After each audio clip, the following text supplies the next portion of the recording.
Hey everybody, welcome back to another fantastic episode of Ready to Die Fighting. I'm Chris, I'm in my garden, and I'm a little confused. For one, it's June, it's the end of June, and it's cold. It's like in the 60s. This weather's been crazy. And I'm late putting things in the ground. It's probably not the worst thing, because the weather's been ridiculous. It's been super dry, it's been cold, it's been super hot. It's doing whatever it wants.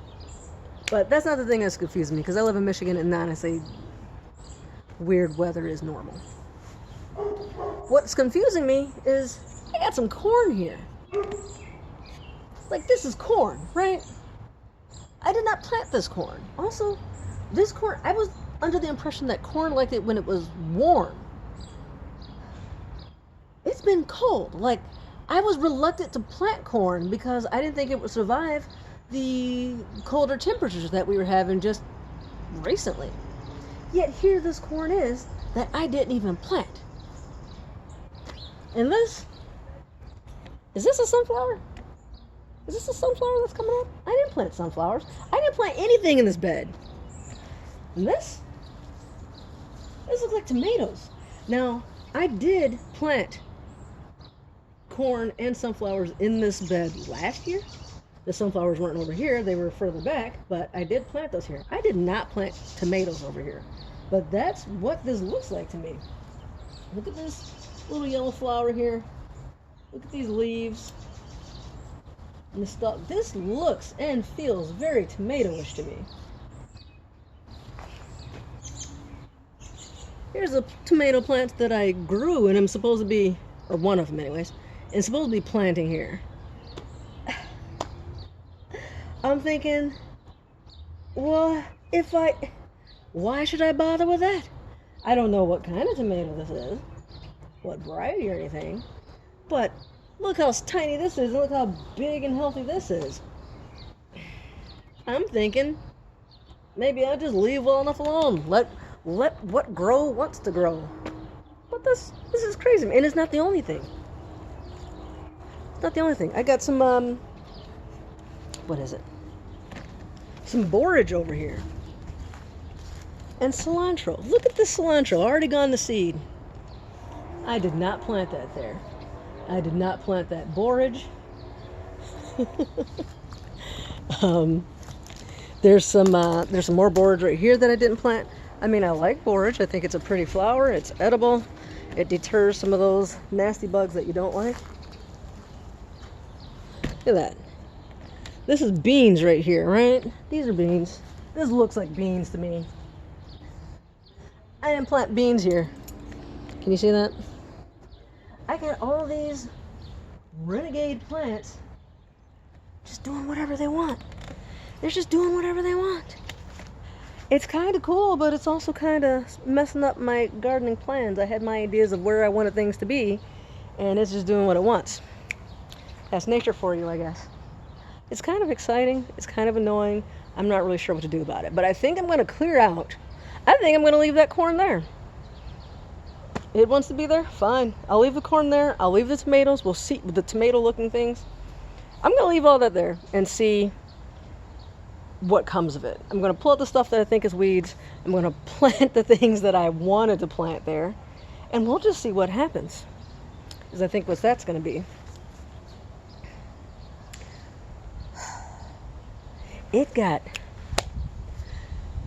So I did look at the weather forecast, and actually I didn't look at the weather forecast. People were just talking about it and I became aware of it. But we're supposed to be getting a lot of rain this weekend, which is good because I think we're technically in a drought, even though it rained a couple days ago. Actually, I think it rained this morning too. But we're still low levels of precipitation for the year, or lower than average. But we're supposed to get a lot of rain this weekend.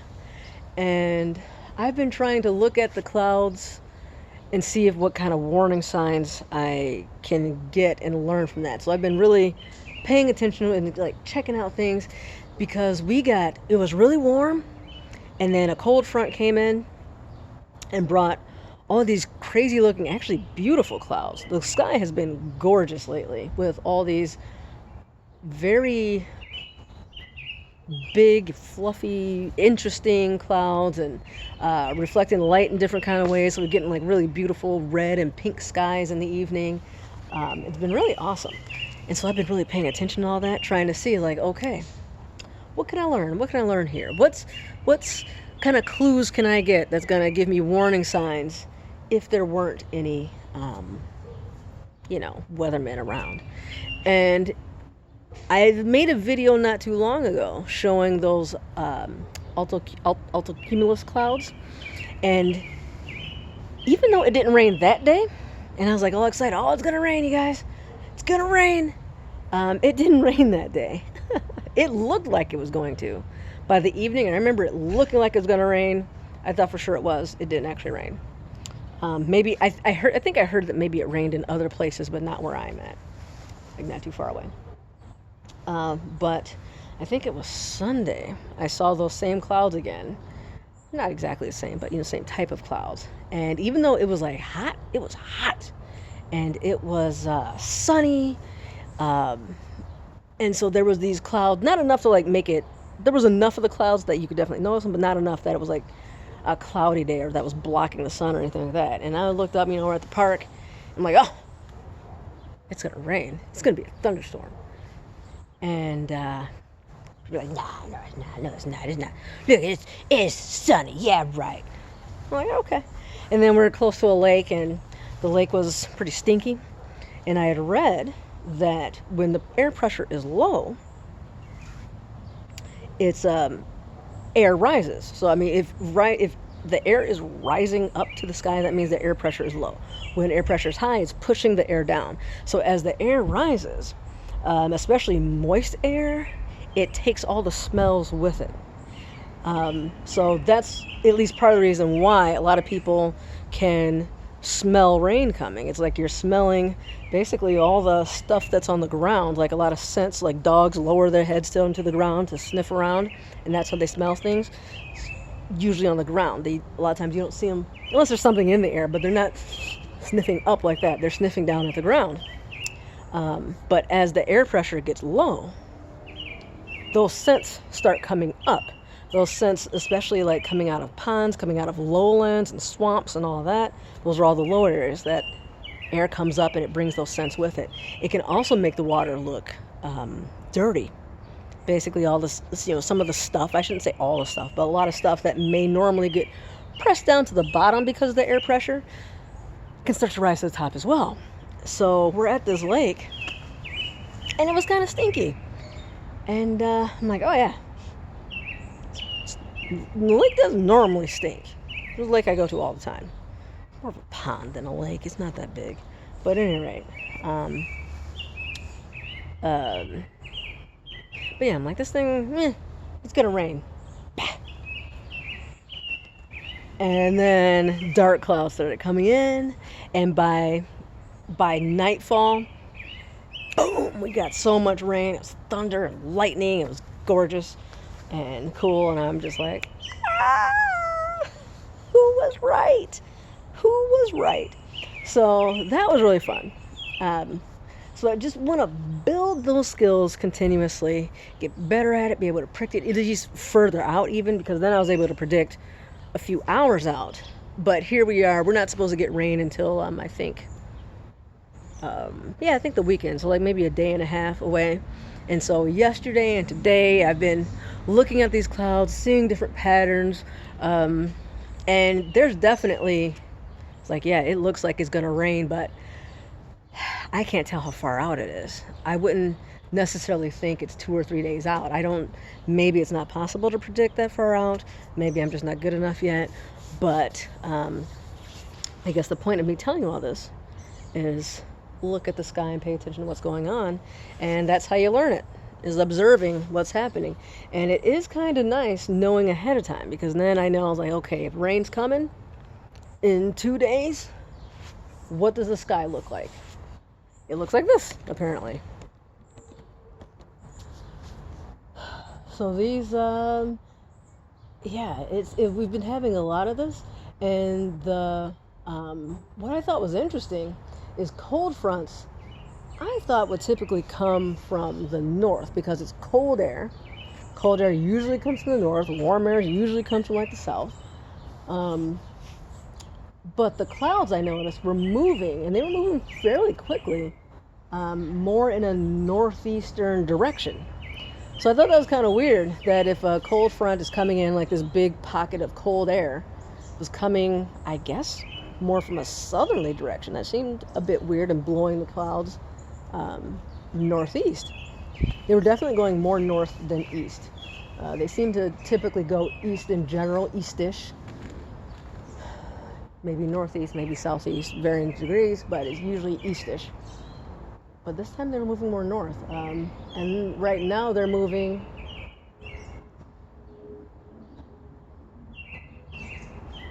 it's kind of northeastish again. I don't know. I can't tell you the exact degree. But these are, I've seen a lot of altocumulus clouds.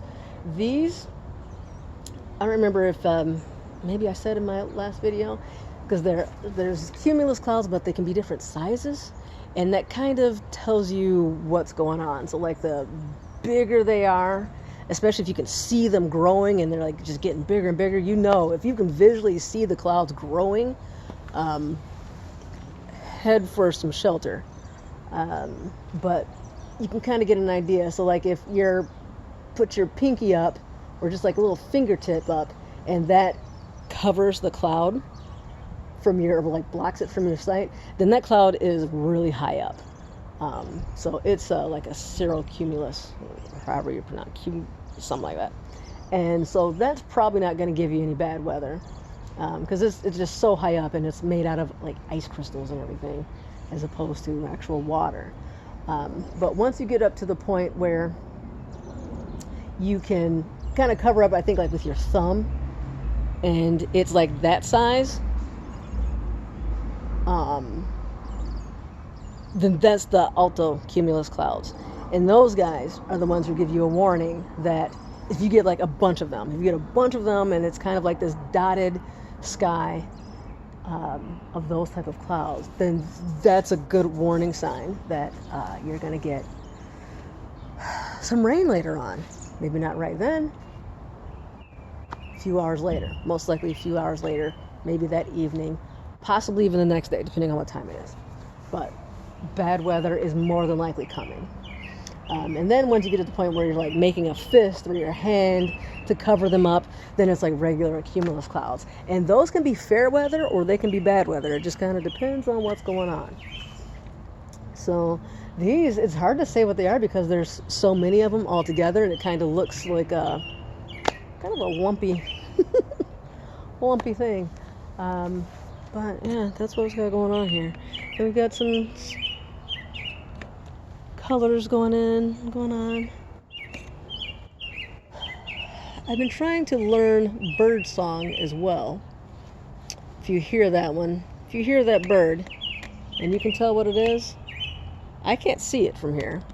It's up in that oak tree. I can't see it, but I can hear it clearly. If you know what that bird is, tell me, because I'd like to know. I've been trying to learn that. All sorts of stuff, just trying to better understand the world and nature around me. There's another one, a different bird. Don't know what that one is either. I only know a few. All right, I think that's all I have to say about this. So I'm working on the garden. We've got some of the same stuff as last year. The ginger is doing okay. Oh, there's a cardinal. I didn't think that was what a cardinal sounded like, but there is one, actually two of them, it looks like, over there, a male and a female. What is this? So we got some ginger growing right there in that galvanized bucket. Potatoes in this bucket over here. I was going to put them in the ground, was the plan, but they did better in the bucket than they did in the ground last year. So I kind of might just stick with that. I put a lot of bone meal in there. Bone meal has a ton of potassium, and because potatoes are a root vegetable,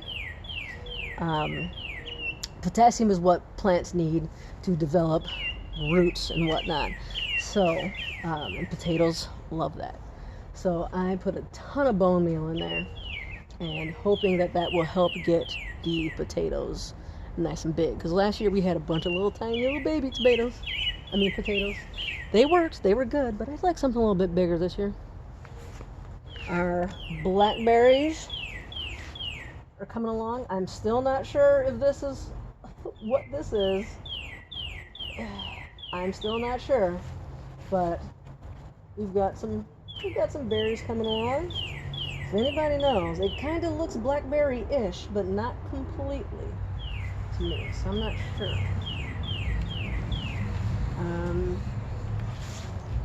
Yeah. What else do we have here going on? The raspberries are looking wonderful. Raspberry bush. This was really small last year. This is a tiny little raspberry bush. And so we've got a lot of berries in here. It's spread quite a bit. It's grown in size quite a bit. I've actually dug a little bit up to see if I could like kind of split it off and transplant it. It didn't work out so well, but that's fine. Here, in this tiny little bed, this is another one. Look at that. That's amaranth. I planted that last year here. It didn't do as well last year, but it here it is this year. But this year I've planted. Now what is this? That looks like raspberry. Look at that. Raspberries coming over here, and this is not supposed to be in here. What are you doing? I might have to pull you out. I've got some amaranth. I planted, I think that's dill I put here. I believe some dill. Some cucumber and a couple of sunflowers. And so I wanted to use the sunflowers as a, to basically stake the cucumbers. Because the cucumbers were just out of control last year and going all over the place. So I'm hoping that I can use that as a natural stake. I thought I put it closer, but we'll see how that goes. It's an experiment. And then there's some marigolds, I believe, in here as well, because I do like marigolds, and I think they're pretty. I think they smell good. They're edible, and mosquitoes and pesky bugs don't like it very much.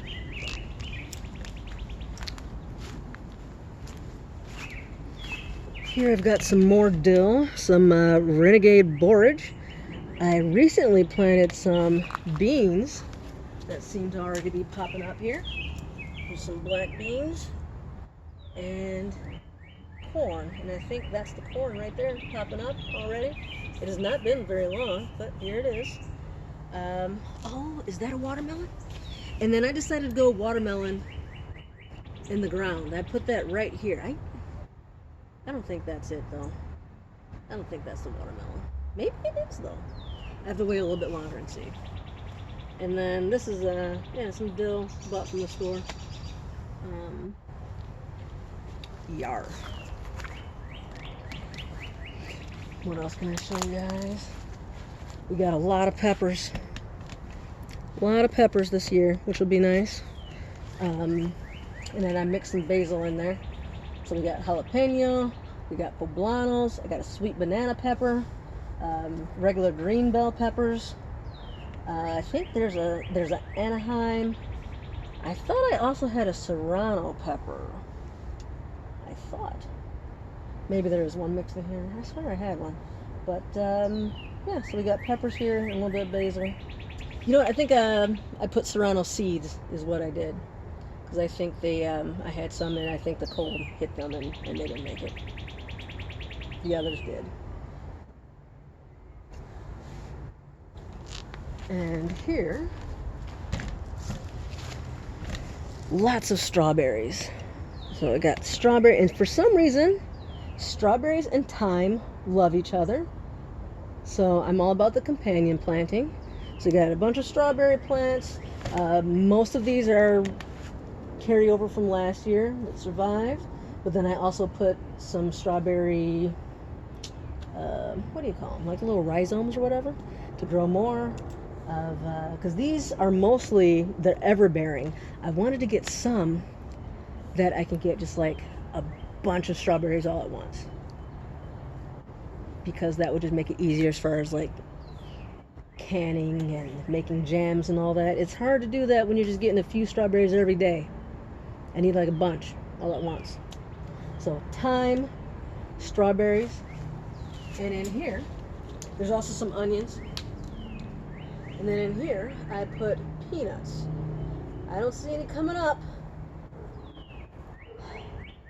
Peanuts are always a struggle for me. The peanuts just, they don't cooperate with me. The germination rate for peanuts for me has been very low last year and this year. Very low, very difficult.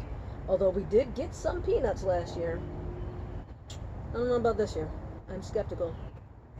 Crossing my fingers to see what happens. And strawberries and peanuts love each other. Don't know why. I don't understand any of this companion planting. But I accept it as truth. And here's our sage from last year. Last year I planted this from seed and it was okay, but whoa, look at it this year. And then there's some tobacco that Nate planted here, and that's a annual, so we got to redo that every year. So yeah, that's basically all we got. I still have these two beds. There's really nothing in there. I got to put some stuff in there. I got to plant these tomatoes. And I think that's basically it. Garden tour, discussion of clouds. I think that's it, guys.